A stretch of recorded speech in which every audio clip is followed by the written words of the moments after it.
Дараагийн мэдээлэл танилцуулъя. Америкийн нэгдсэн улсын Сенатын танхимын гишүүн Кори Букер түүхэн дээд амжилт тогтоохоор удаан хугацаанд олон нийтэд хандсан үг хэлсэн байна. За Сенатын танхимд хэлсэн түүний үг бол 24 цаг гаруй хугацаанд үргэлжилсэн ийм түүхэн дээд амжилт тогтоосон үйл явдал болсон байна. За Америкийн нэгдсэн улсын Сенатын гишүүнээр ардсан намаас сонгогдсон Кори Букер бол хамгийн удаан илтгэл тавьсан энэхүү рекордыг эвдэж байгаа юм байна.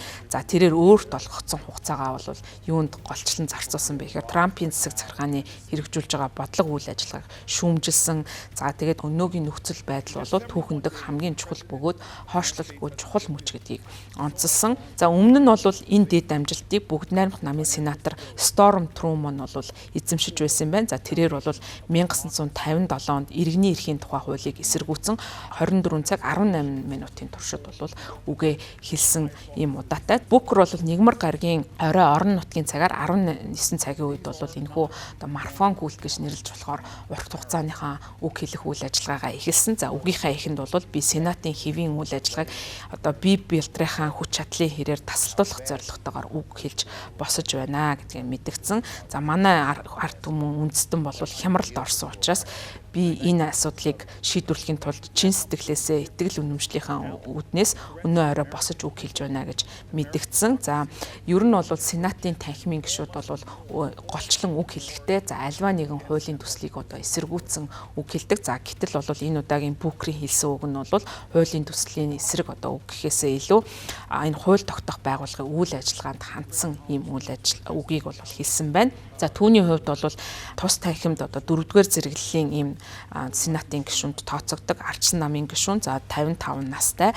За ер нь бол өөрийгөө бол ерөнхийлөгч Дональд Трампын бодлого үйл ажиллагаанд одоо ихээхэн шүүмжлэлтэй ханддаг гэдгээ энэ удаагийн үгээрээ дамжуулан илэрхийлсэн. За энэ удаагийн хэлсэн үгэндээ бол өөрийн одоо сонгогчдынхон хэлсэн одоо загтлыг хүртэл уншиж танилцуулсан байна 24 цагийнхаа илтгэлд. За мөн одоо үлдсэн хугацаанд нь бол спортын талаар ярьсан, шүлэг уншиж, за мөн бусад одоо Сенатын танхимын гишүүдээс асуусан асуултанд хариулах зэрэглэгээр тухайн одоо 24 цагийг өнгөрөөсөн байна.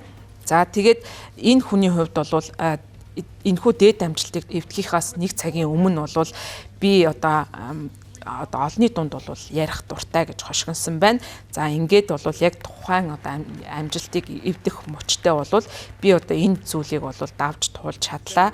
За мэдээж хэрэг бол цаашид энийг урагшлуулахад бол миний биологийн одоо бусад хүчин чадал бол хүрэхгүй байна гэж одоо онцолсон. За ер нь бол Америкийн нэгдсэн улсын Сенатын танхимын дүрмд зааснаар бол тухайн Сенатын гишүүн үг хэлэхдээ зогсож үг хэлэх ёстой. За мөн энэ үг хэлж явах хугацаанд бол завсарлага авч угаалгын өрөөнд бол орохыг зөвшөөрдөггүй юм байна. Тэгэхээр тухайн хугацаанд бол энэ одоо бие физиологийн энэ байдлыг бол даван туулж 24 цагийн туршид үгээ хэлсэн байна. За энэ тухайн Сенатын гишүүний хувьд бол Африк гаралтай ийм Америкийн Сенатын гишүүн. За тийм учраас бол өөрийнхөө энэ бие махбодын энэ чадамжтай байдлыг бол өөрийнхөө үндэс ухсаа язгууртаа холбож тайлбарсан. За яагаад гэх юм бол өмнө нь түүний өвд дээдс нь бол Америкт боол байдлаар бол очиж байсан. За энэ хугацаанд бол маш олон ийм зовлон зүдгүүрийг бол даван туулсан. За тэгэхээр бол энэ одоо үг хэлж 24 цагийн хугацаанд үг хэлж байгаа нь бол түүнтэй харьцуулахад бол харьцангуй одоо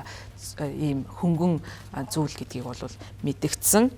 За энэ одоо үг хэлсэн гол шалтгаан удаан хугацаанд үг хэлсэн нь бол эсэргүүцлээ бол бэлэгдлийн байдлаар илэрхийлж байгаа нэг байдал юм уу? Яагаад вэ гэх юм бол одоогийн байдлаар Америкийн нэгдсэн улсын цагаан ордон Сенатын танхим за мөн төлөөлөгчний танхимд бол ардсан нам цөөнх болж байгаа. Тийм учраас бол бүгд найрамд намын эсрэг бол өөрийн эсэргүүцлээ энэхүү одоо үйлдэлээрээ дамжуулан харуулж байгаа. За энэ үйлдэлтэй холбогдуулан Сенатын гишүүн Рафаэл Уорник Букерт бол хандаж та энэ улсын төлөө шүнжэнгөө одоо харуул шиг одоо харуул хамгаалт хийж бол энэ улсын төлөө зогслоо танд баярлалаа гэсэн ийм мэдээллийг хэлсэн байна.